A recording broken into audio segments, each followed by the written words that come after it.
Coucou tout le monde, j'espère que vous allez bien. Alors aujourd'hui, je vous préviens, ça va être du 100% Halloween.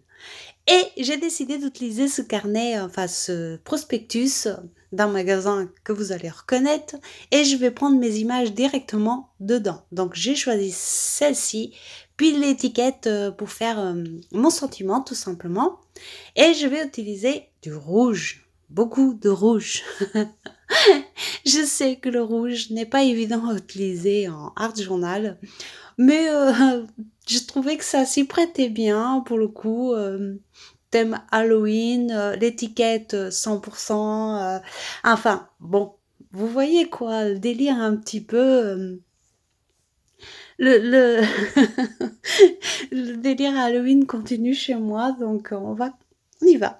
On y va gaiement, on va voir c'est que ça va nous mener.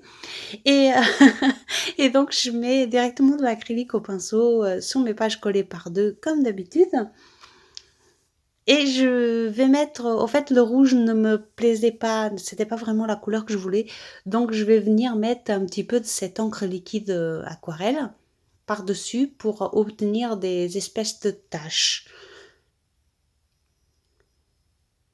Et aussi pour que la couleur soit légèrement plus foncée qu'elle était à la base.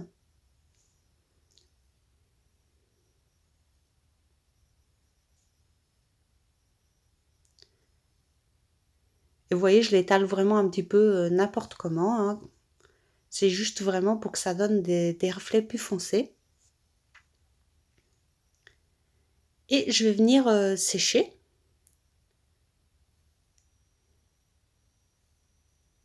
Oui, je sais, ça ressemble à rien. Je sais ce que vous pensez, hein, je sais ce que vous êtes en train de vous dire, hein. Qu'est-ce qu'elle nous fait encore, celle-là? Bon, j'avoue que rien que de vous imaginer râler derrière l'écran, bah, ça me fait plaisir. Ça me fait plaisir d'imaginer ce que vous êtes en train de vous dire à l'instant où je fais le truc qui ressemble à rien. Mais bon, si vous avez un peu de patience, restez. Peut-être que ça ressemblera à quelque chose à la fin. Je sais pas trop, on va voir ensemble. Bon, maintenant que j'ai bien rigolé en vous imaginant, on va essayer de continuer cette page quand même.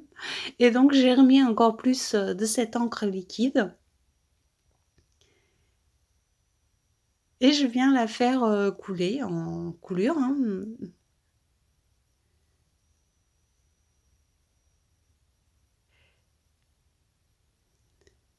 Et je vais la faire déborder sous les deux petites parties blanches qui restent.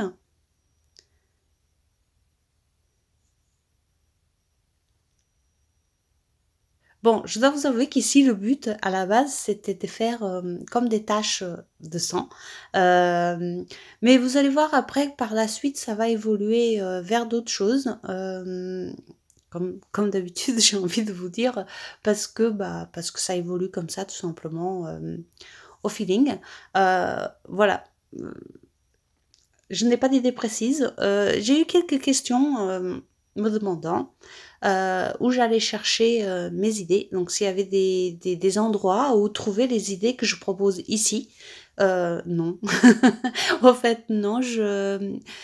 Comme j'ai répondu à ces personnes, hein, parce qu'il y en a plusieurs, hein, non, et il y a pas de site où je vais trouver des idées, hein. Je me mets devant mon carnet, soit je pars d'une image comme aujourd'hui et donc du coup je voulais partir sur du rouge parce que l'image, il y avait du rouge, soit je me mets devant ma page, je commence à faire des trucs et je vois où ça mène tout simplement. Voilà, donc j'ai envie de dire, les idées, elles viennent au fur et à mesure que j'avance sur la page. Voilà, donc vous avez vu, une fois que le rouge était sec, je suis venue remettre du noir par-dessus. Et avec un pochoir et une lingette, je vais venir enlever le noir, hein, pour avoir juste les traces du pochoir. Ce que moi j'appelle la technique de la lingette. Je ne sais pas si ça a un nom, mais moi je l'ai toujours appelé comme ça.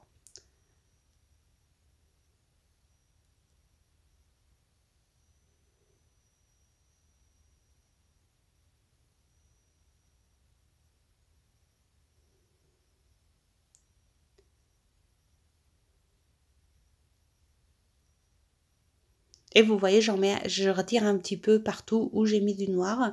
Et j'hésite pas à déborder avec la lingette sous le rouge pour faire des taches noires sur le rouge qui restent.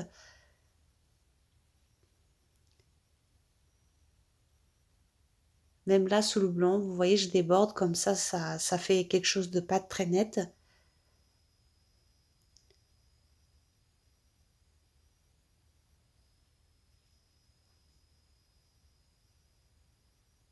Sur cette page aussi, il va y avoir un petit raté, je vous raconte tout de suite parce que ça peut être utile. Vous allez voir que je vais utiliser un peu plus tard un pochoir autocollant. Et je déteste ces pochoirs, hein. Je n'arrive pas à m'en servir. Euh, mais j'ai quand même réussi à me rattraper, vous allez voir après. Mais c'est vrai que je sais pas, il y a sûrement des techniques spéciales. Donc c'est pour ça que je vous en parle. Si, j'en ai pas beaucoup. J'en ai un que j'avais acheté et que j'aime beaucoup, c'est des écritures. Pareil, j'ai du mal à m'en servir. Et j'ai ces deux petits là. Enfin là aujourd'hui je vais m'en servir que d'un, mais j'en avais trouvé deux tout petits chez Nose, mais il y a très longtemps. Et là j'ai voulu m'en servir et je sais pas, il doit avoir une façon de s'en servir. Donc si vous connaissez, n'hésitez pas à me dire. Moi, à chaque fois que je m'en sers, je fais des bêtises avec. Donc mais en même temps, je fais des bêtises avec tout. Donc c'est peut-être normal. Donc on va continuer. Je mets toujours mon pochoir à toile d'araignée, hein. Comme je vous ai dit, c'est le seul que j'ai à Halloween, donc je m'en sers beaucoup. Mais ça, je vous ai prévenu depuis le début de la série, donc voilà, vous avez l'habitude maintenant si vous êtes là depuis le début. Et je vais venir mettre ces toiles d'araignée là où j'avais laissé du blanc.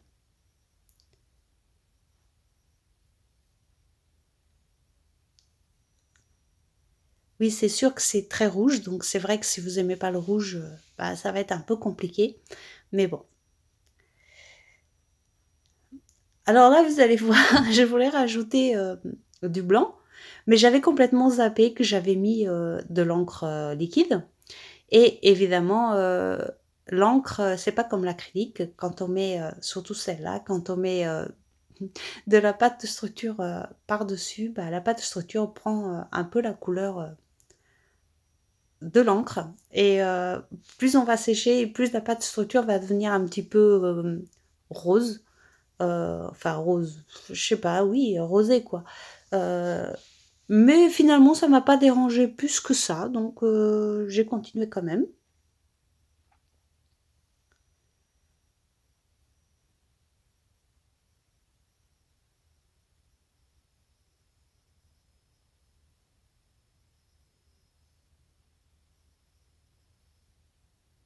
Vous voyez, on voit bien sur la première partie là que c'est en train de changer de couleur, hein, c'est plus du tout blanc.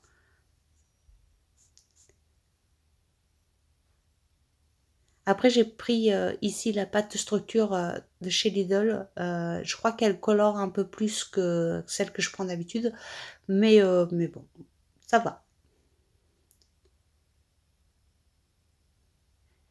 Là, je suis venue directement coller l'image et puis voilà le petit pochoir que je vous disais qui colle.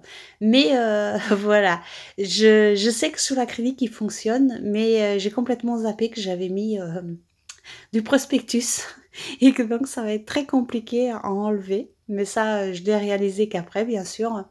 Euh, voilà, moi je fais les choses tellement vite, tellement sur le coup que je ne réfléchis pas aux petits détails comme ça. Et des fois, je me fais avoir, comme ici, vous allez voir. Et voilà, les problèmes commencent. Donc, je vois que ça s'arrache. J'essaye du côté acrylique qui fonctionne bien.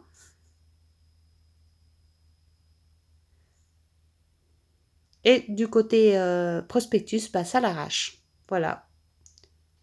En plus, j'aimais beaucoup cette petite araignée. Je la trouvais toute mignonne. Je disais que ça allait donner un petit quelque chose en plus à la page sans forcément faire peur. Mais voilà, ça a arraché l'image. Et là, bah, je continue quand même. Donc, ce que je fais, je l'arrache encore plus et je vais donner une espèce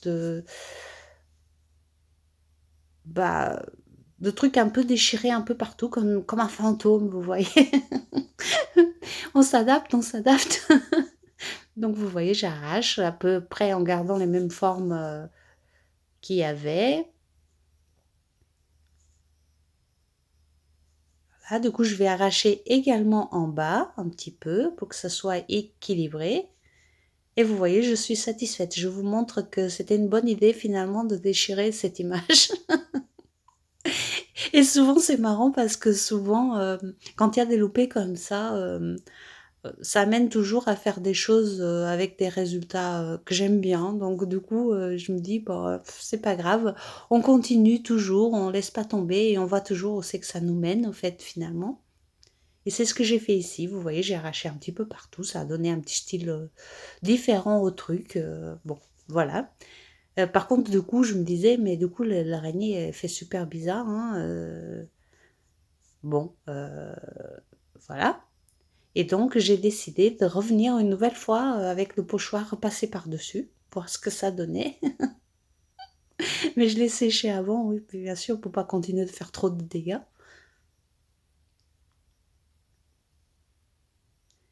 Et vous voyez que toute cette pâte de structure est devenue rouge, hein, enfin un rouge un petit peu plus clair, mais rouge quand même. Et là, je vais continuer avec un autre pochoir, en essayant de cacher les misères, bien sûr. Et donc, j'ai pas encore passé la deuxième couche de pâte de structure sur l'araignée, mais ça va venir.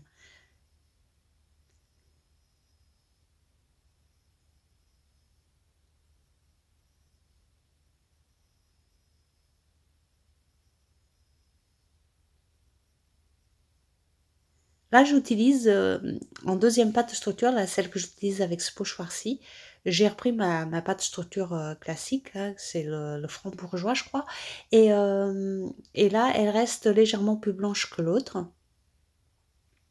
Donc vous voyez que c'est aussi, lié à la pâte de structure qu'on utilise, voilà. Celle-là, elle est un peu plus épaisse, un peu plus opaque et du coup, elle prend moins la couleur, même si elle prend quand même un petit peu, mais elle la prend moins que celle de chez Lidl.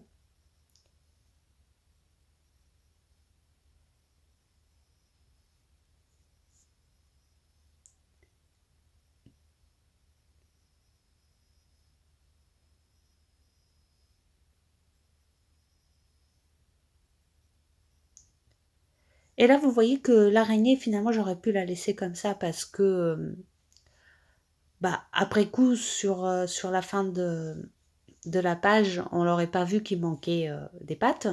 Euh, mais du coup, j'ai décidé, comme j'ai vu que la pâte de structure était plus blanche, à ce moment-là, j'ai décidé de repasser par-dessus pour voir si j'allais obtenir une araignée légèrement plus blanche.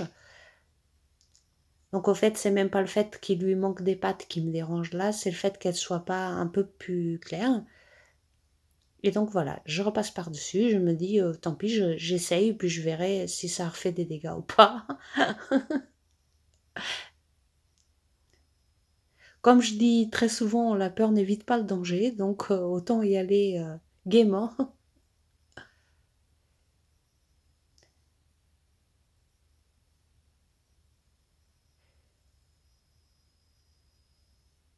Et vous voyez, j'obtiens quand même une araignée un petit peu plus blanche, que c'est ce que je voulais depuis le début, et qu'en plus on voit un petit bout de patte dépassé, ce qui est pas mal aussi.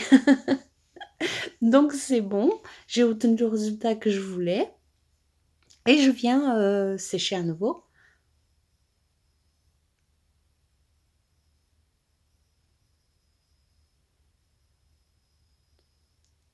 Et vous voyez que finalement l'image déchirée en bas, ça donne bien, enfin je trouve que ça donne mieux, que ça s'intègre mieux qu'au début. Donc le hasard fait bien les choses.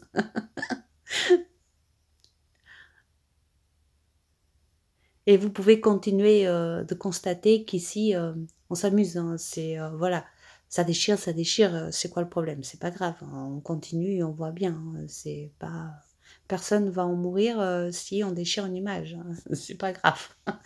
À part si elle est complètement détruite, bien sûr, là, on change d'image, mais bon.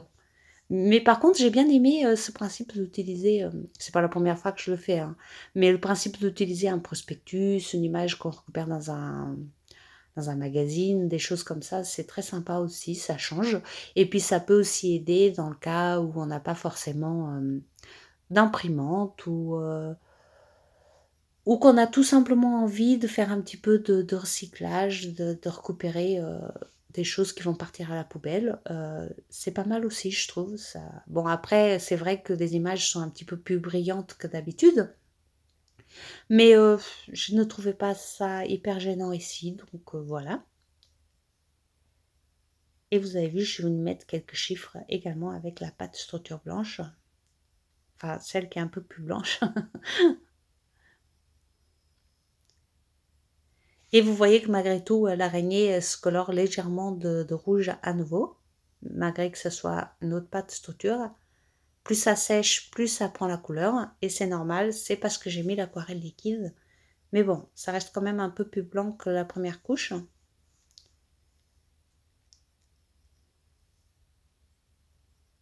Et je rajoute encore quelques petits chiffres par-ci par-là. Chiffres, lettres, ici c'est mélangé.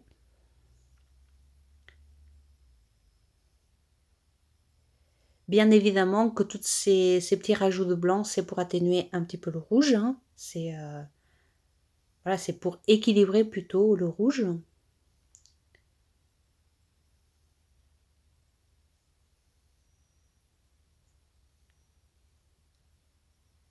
La technique peut une nouvelle fois être utilisée avec n'importe quelle couleur, donc voilà. Je viens mettre des tampons écriture sur la toile d'araignée et également sur certaines parties de l'image.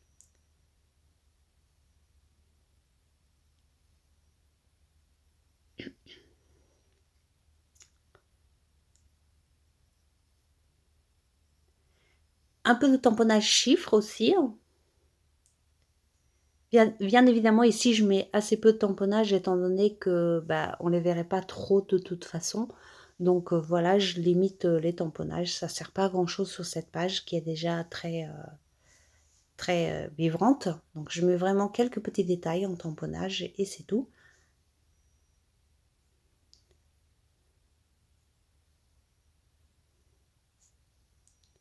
Et je vais utiliser cette espèce de truc là pour faire deux traits blancs.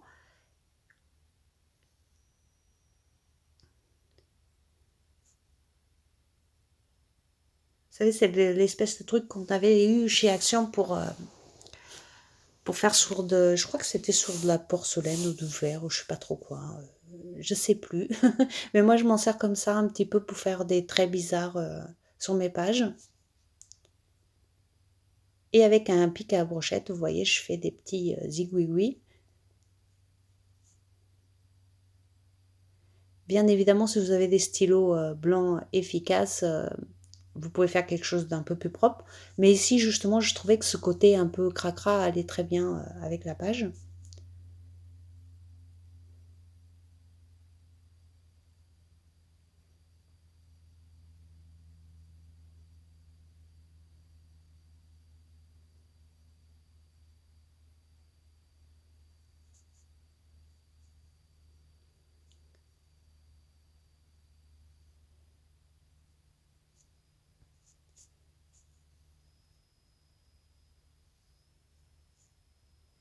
Et puis je sèche. Alors ce produit, il est un petit peu long à sécher, mais ça va. Il finit par sécher. Et je viens donc coller l'étiquette que j'ai récupérée également sur le prospectus. Une soirée 100% monstrueuse.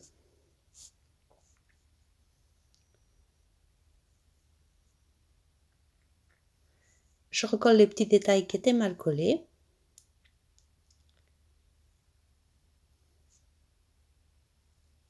Je salis un petit peu l'étiquette avec mon tampon. Vous savez que ce tampon-là a de l'écriture mais également des taches.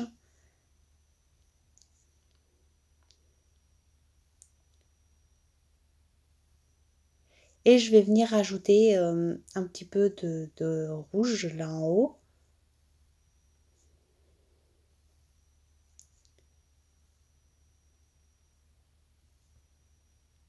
Bah oui, il y a jamais assez de rouge, c'est comme le noir. Non, en fait, c'était juste pour accentuer ce petit côté, coulure qu'il y avait en haut et en bas.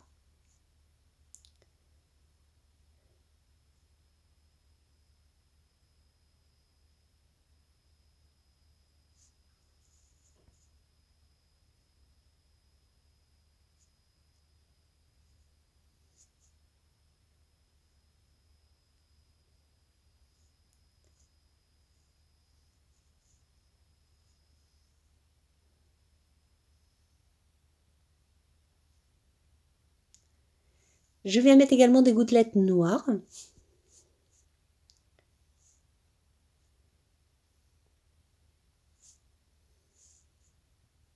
et quelques-unes en blanc. Vous me connaissez maintenant, j'adore utiliser des gouttelettes pour finir mes pages. Et voilà, donc la page va être terminée. J'espère qu'elle vous plaira. N'oubliez pas que c'est juste de l'acrylique et des encres. Il n'y a rien de grave, c'est juste pour s'amuser. Moi, comme d'habitude, j'aime beaucoup. Donc voilà, j'espère que vous aimerez quand même, au moins que vous serez quelques-unes à aimer. Et voilà, sinon moi je vous fais des gros bisous et je vous dis à très bientôt pour une autre page. Bisous bisous.